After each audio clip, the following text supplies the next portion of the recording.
اور رو کے حضور فرمانے لگے، رو کے کہ اس قبر کے عذاب سے رب کی پناہ مانگو اور اس کے لیے تیاری کر لو، یہ بڑا سخت دن ہے۔ حضرت سعد بن معاذ رضی اللہ تعالیٰ عنہ کا جب جنازہ تھا، فرماتے ہم جا رہے تھے تو 5-6 قبریں تھیں، تو حضور نے فرمایا کن کی قبریں؟ ہم نے عرض کی یا رسول اللہ صلی اللہ علیہ وسلم یہ کافروں کی قبریں۔ یہ نبی پاک علیہ السلام نے فرمایا جو مسلمان جمعے کے دن یا جمعے کی رات کو فوت ہو، حدیث کے راوی حضرت ابو ہریرہ رضی اللہ تعالی عنہ، حضور صلی اللہ تعالی علیہ وسلم نے فرمایا جو شخص بیماری سے فوت ہوا، جو بندہ سورہ ملک پڑھتا ہے، سنن ترمذی میں حضرت ابن عباس سے روایت ہے کہ حضور صلی اللہ علیہ وسلم کے ایک صحابی نے ایک جگہ خیمہ لگایا تو وہاں سورہ ملک پڑھنے کی آواز آتی تھی۔ سورہ ملک اتنی شاندار صورت ہے کہ نبی پاک صلی اللہ علیہ وسلم نے فرمایا یہ قیامت کے دن اللہ کی بارگاہ میں ناز سے جھگڑا کرے گی اور کہے گی اے اللہ یہاں تو میرے پڑھنے والے کو جنت عطا فرما یا مجھے قرآن پاک سے علیحدہ کر دے۔ اب عذاب قبر جو ہے، قبر کے اندر جو انسان کا عذاب ہے تو وہ بھی عالم برزخ کا عذاب ہے۔ میرے رسول کریم صلی اللہ تعالی علیہ وسلم نے نا کچھ چیزوں سے پناہ مانگی ہے، خود حضور نے، رسول کریم علیہ السلام نے پناہ مانگی۔ حضور فرمانے لگے اے اللہ مجھے کنجوسی سے، بخیلی سے پناہ عطا فرما، اور حضور نے باقاعدہ پناہ مانگی ہے کہ اے اللہ مجھے ارذل العمر ہونے سے پناہ میں رکھ، جب عمر اتنی زیادہ ہو جائے کہ وجود کے حصے کام کرنا چھوڑ جائے، اس سے پناہ مانگی۔ اور خود میرے نبی پاک علیہ السلام نے قبر کے عذاب سے پناہ مانگی۔ یہ تعلیم امت کے لیے کہ تم بھی پناہ مانگو عذاب قبر سے۔ قبر کا عذاب برحق ہے، قبر کے لیے تیاری کر کے رکھنا، اپنی قبر کو یاد رکھنا، مر جانے کو یاد رکھنا۔ حضرت سعد بن معاذ رضی اللہ تعالیٰ عنہ کا جب جنازہ تھا تو صحابہ کرام فرماتے ہیں کہ حضور نے نماز جنازہ کی امامت فرمائی تو قبر کے تیار ہونے میں کچھ دیر تھی، تو رسول کریم صلی اللہ علیہ وسلم زمین پر بیٹھ گئے اور ایک لکڑی سے حضور زمین کریدنے لگے۔ ہم محو انتظار تھے کہ اللہ کے رسول صلی اللہ علیہ وسلم سر مبارک اٹھائیں، ہمیں کو نصیحت کریں۔ فرماتے حضور نے سر اقدس اٹھایا تو حضور کی آنکھوں میں آنسو تھے اور رو کے حضور فرمانے لگے، رو کے کہ اس قبر کے عذاب سے رب کی پناہ مانگو اور اس کے لیے تیاری کر لو، یہ بڑا سخت دن ہے۔ رو کے حضور نے فرمایا، رو کے۔ آج تو لوگ مذاق بناتے ہیں، کچھ فقیر صوفی درویش کہلانے والے بھی، وہ کہتے ہیں یہ جو مولوی بتا رہے ہیں نا قبر میں بچھو ہوں گے، سانپ ہوں گے، یہ تو مولوی اپنی قبر بتا رہا ہے، ہمارا اس سے کیا لینا دینا ہے۔ خدا سے ڈریں۔ وہ چیزیں جو احادیث مبارکہ میں آ گئیں، جس سے نبی پاک نے ہمیں ڈرایا، ہمیں سمجھایا، آپ اس تنبیہ کو، اس نصیحت کو آپ اس رنگ میں لیں گے کہ مذاق بنایا جائے گا دین کا، بجائے اس کے کہ اس سے ڈرا جائے۔ حضرت سیدنا برا بن عازب رضی اللہ تعالیٰ عنہ ارشاد فرماتے ہیں کہ میں نے نبی پاک صلی اللہ تعالیٰ علیہ وآلہ وسلم سے خود اس بات کو سنا ہے، خود رسول کریم صلی اللہ علیہ وسلم نے فرمایا۔ حضرت زید بن ثابت رضی اللہ تعالیٰ عنہ بھی اس بات کے راوی ہیں، فرماتے ہم جا رہے تھے تو 5-6 قبریں تھیں، تو حضور نے فرمایا کن کی قبریں؟ ہم نے عرض کی یا رسول اللہ صلی اللہ علیہ وسلم یہ کافروں کی قبریں۔ یہ صحیح مسلم میں حدیث موجود ہے، کفار کی قبریں۔ تو اللہ کے رسول صلی اللہ علیہ وسلم فرمانے لگے، ذرا حدیث کے لفظوں پہ غور کرنا، حضور فرمانے لگے اگر مجھے ڈر نہ ہوتا کہ تم اپنے مردوں کو دفن کرنا چھوڑ دو گے، اگر مجھے اس بات کا ڈر نہ ہوتا کہ تم اپنے لوگوں کو، مرنے والوں کو قبروں میں دفن کرنا چھوڑ دو گے، اگر یہ مجھے ڈر نہ ہوتا تو میں سناتا کہ قبر کے اندر کس طرح عذاب ہوتا ہے۔ تمہیں دنیا میں رہ کے میں سناتا، پر ڈر ہے کہ کہیں تم اپنے مرنے والوں کو قبروں میں دفن کرنا چھوڑ ہی نہ دو، اس لیے میں تمہیں یہ بات نہیں بتاتا۔ اور میرے رسول کریم صلی اللہ تعالی علیہ وآلہ وسلم نے پھر ارشاد فرمایا، اپنے غلاموں کی طرف نظر فرمائی، یہ بات کہہ کے کہ اگر مجھے ڈر نہ ہوتا کہ تم دفن کرنا چھوڑ دو گے تو تمہیں میں سنا دیتا کہ قبر میں کیا عذاب ہوتا ہے۔ پھر حضور نے صحابہ سے فرمایا چلو بھائی دوزخ کے عذاب سے اللہ کی پناہ مانگو، تو سب کہنے لگے ہم دوزخ کے عذاب سے اللہ کی، صحابہ نے کہا ہم دوزخ کے عذاب سے اللہ کی پناہ مانگتے ہیں۔ پھر نبی پاک صلی اللہ تعالی علیہ وسلم نے ارشاد فرمایا تم سب کہو کہ ہم قبر کے عذاب سے اللہ کی پناہ مانگتے ہیں۔ تو صحابہ نے کہا ہم قبر کے عذاب سے اللہ کی پناہ مانگتے ہیں۔ پھر میرے رسول پاک علیہ الصلوۃ والسلام نے فرمایا تم کہو، سارے یہ کہو کہ ہم ظاہری اور باطنی فتنوں سے اللہ کی پناہ مانگتے ہیں۔ تو صحابہ نے کہا کہ ہم ظاہری اور باطنی فتنوں سے اللہ کی پناہ مانگتے ہیں۔ پھر میرے محبوب علیہ السلام نے فرمایا تم کہو کہ ہم دجال کے فتنے سے اللہ کی پناہ مانگتے ہیں۔ تو صحابہ کرام نے کہا کہ اے اللہ ہم دجال کے فتنے سے تیری پناہ میں آتے ہیں۔ نبی پاک علیہ السلام نے یہ الفاظ کہہ کے یہ بات بتلا کے ہمیں سمجھا دیا، ہمیں قائل فرمایا محبوب نے۔ یاد رکھنا، اس بات کو اچھی طرح سمجھ لینا کہ اگر مجھے ڈر نہ ہوتا کہ تم اپنے مردوں کو دفن کرنا چھوڑ دو گے تو تمہیں بتلا دیتا کہ قبر میں کتنا سخت عذاب ہوتا ہے۔ میرے عزیز، کچھ لوگ ایسے ہیں جن سے عذاب قبر ہوگا ہی نہیں۔ میرے رسول کریم صلی اللہ تعالی علیہ وسلم نے ارشاد فرمایا کہ جو اللہ کے رستے میں شہید ہو گیا، یہ سنن نسائی میں موجود ہے، اسے عذاب قبر نہیں ہوگا، بلکہ ایک حدیث میں تو فرمایا حساب کتاب ہی نہیں ہوگا، اللہ بغیر سوال جواب کے جنت عطا فرما دے۔ کچھ لوگوں کو لوگوں کی بخشش پہ بھی مسئلہ ہی بنتا ہے کہ کوئی بخشا نہ جائے۔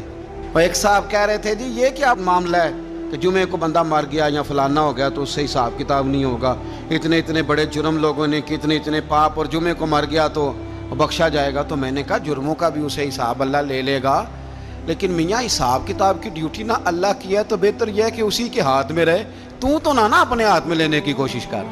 سنن ترمذی کی حدیث۔ ہمیں پتہ نہیں کیا مصیبت ہے، ہمیں پتہ نہیں کیا مسئلہ ہے۔ ایک جنازے سے میں نکلا، آپ یقین کریں کبھی کبھی کلیجہ پھٹ جاتا ہے۔ میں ایک جنازے سے نکلا تو میرے ساتھ ایک بندہ جنازہ پڑھ کے نکلا تو کہنے لگا جی پیر صاحب دیکھیں آج کتنی دنیا آئی ہے، حالانکہ یہ بندہ اس طرح کا تھا، اس طرح کا تھا، اس طرح کا تھا۔ میں نے اسے کہا یار تجھے تو فکر ہی لگ گئی ہے کہیں جنت میں چلا ہی نہ جائے، تو اس طرح کرنا جنت کے دروازے کے سامنے کھڑے ہو جانا ڈنڈا لے کے کہ میں نے نہیں جانے دینا۔ شرم آنی چاہیے ہمیں۔ اللہ فرماتے ہیں جنت اتنی چوڑی ہے جتنے زمین و آسمان، اس کی چوڑائی زمین اور آسمان کے برابر ہے، تو ہم تو اپنے علاوہ کسی کو جانے نہیں دینا چاہتے جنت میں۔ اور بس کریں، جنت خدا کا فضل ہے، اور اللہ فرماتے ہیں میرا فضل میں جسے چاہتا ہوں عطا کرتا ہوں۔ یہ سنن ترمذی کی حدیث، اور اس کے راوی حضرت عبداللہ ابن عمر رضی اللہ تعالیٰ عنہ، نبی پاک علیہ السلام نے فرمایا جو مسلمان جمعے کے دن یا جمعے کی رات کو فوت ہو اس کو اللہ تعالیٰ قبر کی آزمائش سے محفوظ رکھتا ہے۔ جو جمعے کی رات فوت ہو جائے یا جمعے والے، یعنی جمعے رات اور جمعے کی درمیانی رات چلا جائے یا جمعے والے، تو اللہ اسے عذاب قبر سے۔ تو میرے عزیز، جو بندہ شہید ہو اس سے عذاب قبر نہیں ہوتا، جو آدمی جمعے کے دن یا جمعے کی رات چلا جائے اسے بھی عذاب قبر نہیں ہوتا۔ اور میرے رسول کریم صلی اللہ تعالیٰ علیہ وسلم نے فرمایا جو بندہ ایک دن اور ایک رات، یہ حدیث صحیح مسلم میں، سنن ترمذی میں، مصنف عبدالرزاق میں موجود ہے، ایک دن اور ایک رات اللہ کی رضا کے لیے اسلامی سرحد پہ پہرا دے۔ میں اور آپ سوئے ہوئے ہیں، لیکن وہ لوگ جو فوجی بارڈروں پہ کھڑے ہیں، دیکھو مدینے والے محبوب کس کس پہ کرم فرماتے ہیں۔ ساری عمر نہیں، 24-25 سال کی سروس نہیں، فرمایا ایک دن اور ایک رات اللہ کی رضا کے لیے جو اسلامی سرحد پر پہرا دے، مسلمانوں کو کافروں سے بچائے، رب اسے عذاب قبر نہیں دے گا، اسے اللہ تعالیٰ اپنے فضل سے معاف فرما دے گا۔ ایک رات اور ایک، آپ کیا سمجھتے ہیں کہ ان فوجیوں کی کوئی چھوٹی شان ہے؟ ان کا کوئی چھوٹا مرتبہ ہے؟ ایک دن اور ایک رات اگر یہ پہرا دیں تو اللہ انہیں اتنا انعام عطا کرتا ہے۔ اسی طرح سن لو، یہ ذرا غور سے سننا، ابن ماجہ کی حدیث، اور اس کے علاوہ مسند ابو یعلا میں موجود حدیث کے راوی حضرت ابو ہریرہ رضی اللہ تعالی عنہ، حضور صلی اللہ تعالی علیہ وسلم نے فرمایا جو شخص بیماری سے فوت ہوا، قربان جاؤں میرے محبوب نے بیماری کا نام ہی نہیں لیا، فرمایا کوئی بھی بیماری ہو، فرمایا جو آدمی بیماری سے فوت ہوا اللہ اسے شہادت کی موت عطا فرمائے گا، اور وہ عذاب قبر سے اور قبر کے امتحان سے بھی محفوظ رہے گا، اور حضور فرماتے ہیں اس کو صبح اور شام جنت کے باغوں میں سے رزق دیا جائے گا۔ جو کسی بھی بیماری سے مرا، یہ لوگ بیماری سے مر رہے ہیں تو لوگوں نے اچھوت سمجھ رہے ہیں، اچھوت، یہ اچھوت نہیں ہے، اس لیے کہ لوارث نہیں، یہ خدا رسول کے ماننے والے ہیں۔